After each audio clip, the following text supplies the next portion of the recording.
The summer of 2003 was supposed to be like any other. Warm days, cool nights, and the kind of quiet that only rural towns seem to know. But in the northeastern United States, something strange was stirring. It started with whispers, stories, of a creature that didn't belong. Something human-like, but not quite human. Something that left people trembling in fear or, in some strange cases, filled with an odd sense of curiosity. The stories were brief, scattered across small towns, in rural New York State and even as far as Idaho. But just as quickly as they began, they vanished.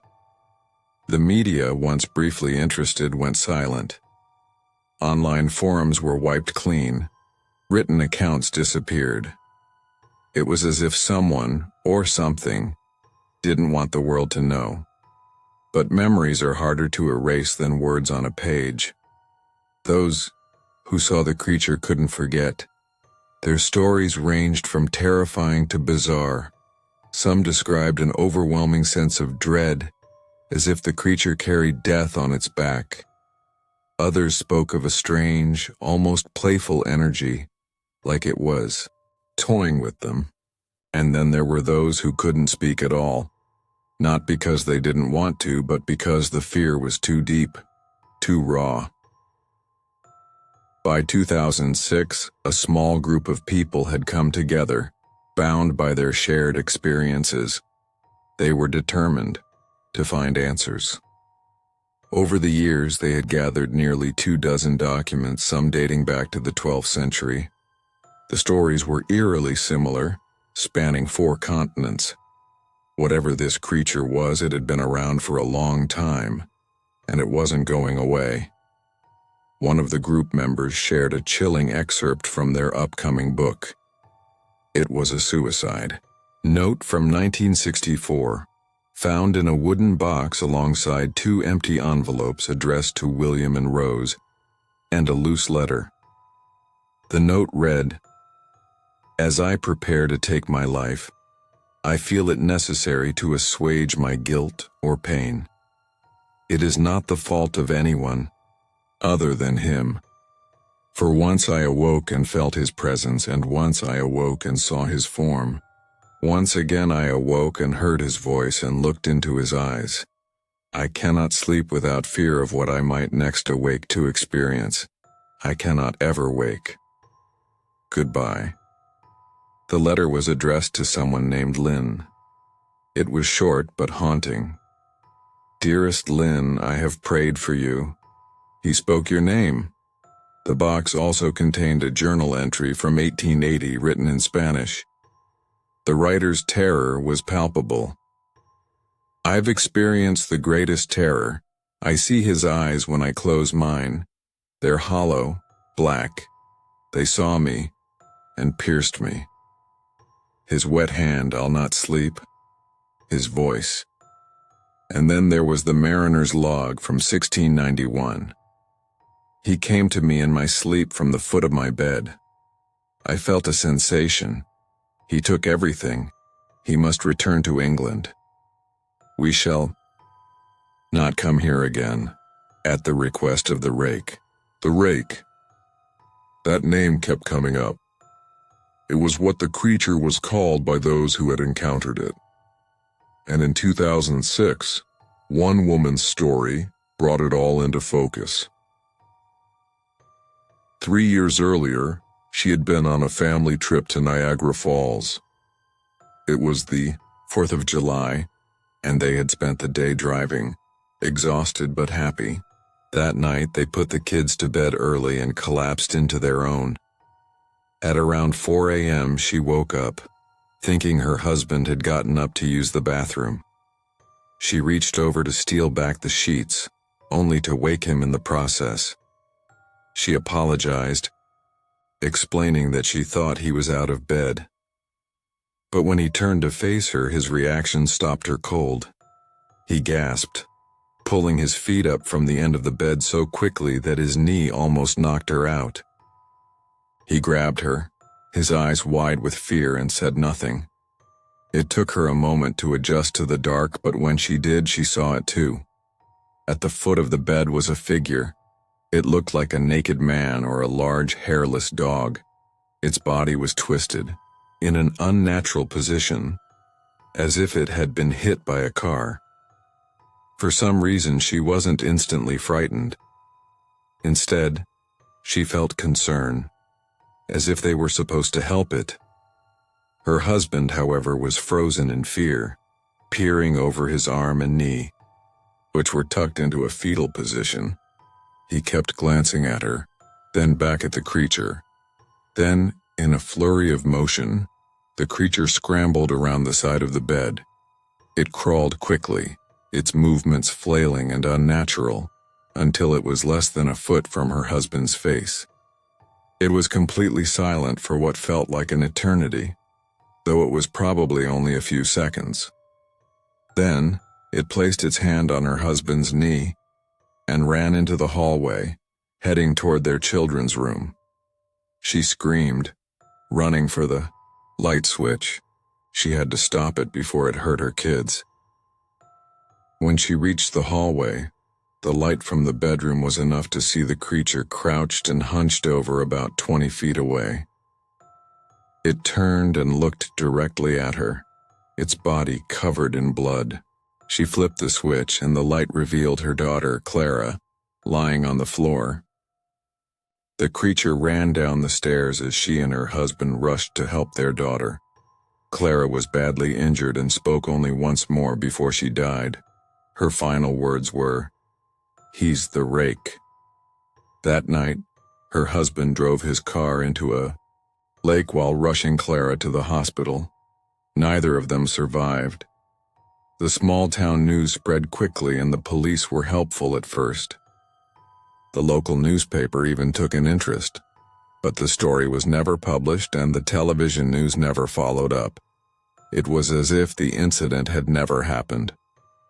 For months, she and her son, Justin, stayed in a hotel near her parents' house. When they finally returned home, she began looking for answers. She eventually found a man in the next town over who had a similar story. Together, they connected with two others in New York who had also seen the creature. Over the next 2 years, they scoured the internet and wrote letters, piecing together a small collection of accounts about the Rake. None of the stories gave any details about its history or origin. One journal mentioned the creature in its first 3 pages, then never again. A ship's log simply stated that the crew was told to leave by the Rake. That was the last entry. But there was a pattern. Many of the accounts mentioned multiple visits from the creature. Some people claimed it had spoken to them. Her daughter's final words echoed in her mind. "He's the Rake." She began to wonder if the creature had visited them before that night. Determined to find out, she set up a digital recorder next to her bed, leaving it running every night for 2 weeks. Each morning she would scan through the recordings, listening for anything unusual. By the end of the 2nd week, she was used to the sounds of her own sleep. But on the first day of the 3rd week, she heard something different. It was a shrill voice, one she couldn't quite place. She played it over and over, but the words were impossible to transcribe. All she knew was that she had heard it before. It brought her back to that night, to the moment the Rake had sat in front of her husband. She didn't remember hearing anything at the time, but the voice on the recorder was unmistakable. It was the Rake. She hasn't seen the creature since that night, but she knows it's been in her room while she slept. She knows and she fears that one night she'll wake up to see it staring at her. The house on Wendell Lane looked ordinary. It sat in an ordinary neighborhood surrounded by ordinary homes. But the stories that came from it were anything but. Through her research, she had come across accounts that ranged from the supernatural to the downright bizarre. To protect the privacy of those involved, she changed the names of everyone and the street itself. Wendell Lane was just an alias. One of the most disturbing stories involved a man named Daniel Huff. He was a drifter, described as dangerous and unbalanced. 7 years earlier, his wife Margaret had been thrown from the top of their apartment complex. Daniel, the only witness, claimed she had jumped. But shortly after the investigation began, he disappeared. Since then, he had been spotted at the funerals of suicide victims, making strange claims and asking family members about the circumstances surrounding their loved ones' deaths. In March of that year, an anonymous tip led police to a hotel room he had rented in Portsmouth, Rhode Island. He wasn't there, but many of his belongings were recovered, including an audio journal. In it, he spoke about a former resident of the house on Wendell Lane. The case he referenced was public, but the names had been edited to protect the house's true location. Margaret, his voice crackled through the recording. It's been 7 years, and every morning when I wake up, I still roll over, expecting to see you there lying next to me. This world used to glow in the morning. It isn't fair what happened. It isn't right what that thing did to you. I'm going to make it pay, though. I promise you I'm going to make it pay. For 6 months, things had been quiet. He thought the trail had gone cold. But 5 weeks earlier, a story had started making headlines. A woman had been accused of murdering her 8-year-old daughter. Her defense attorney was pushing for an insanity plea, claiming she suffered from a total loss of memory surrounding her daughter's death. The situation sounded all too convenient, but her story shared common elements with the other cases he had looked into. So he decided to dig deeper. What he found was exactly the kind of break he had been waiting for. A clinical psychologist had been assigned to the case to assess her mental state. During his examination, he performed hypnotherapy sessions which ultimately led him to support her insanity plea. Daniel managed to obtain a copy of one of these sessions after breaking into the psychologist's office. What he heard confirmed his suspicions. "Damn thing's reared its ugly head again," he muttered on the recording, "and ruined yet another person's life. Still, it's curious. This happened on the other side of the country. It's been my thinking that it only seemed to lurk around the Northeast.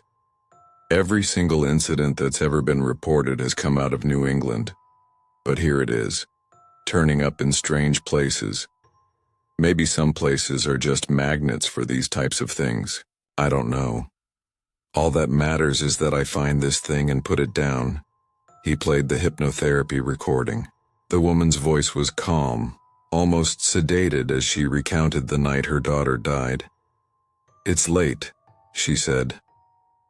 "I'm looking at the digital clock on the DVD player. It's 2:22 a.m. I can't sleep. Something doesn't feel right. I've never felt so uncomfortable in my own bed before. So I watch TV, but nothing is on. It still feels better than lying in bed." The psychologist asked where her daughter Lily was. "I put her to bed hours ago," she replied. "She cried when I tucked her in. She said she saw a monster in her room last night. She was scared. I told her that if she gets scared, she can hide under her blanket and no monster can get her there. Then she heard a noise coming from Lily's room.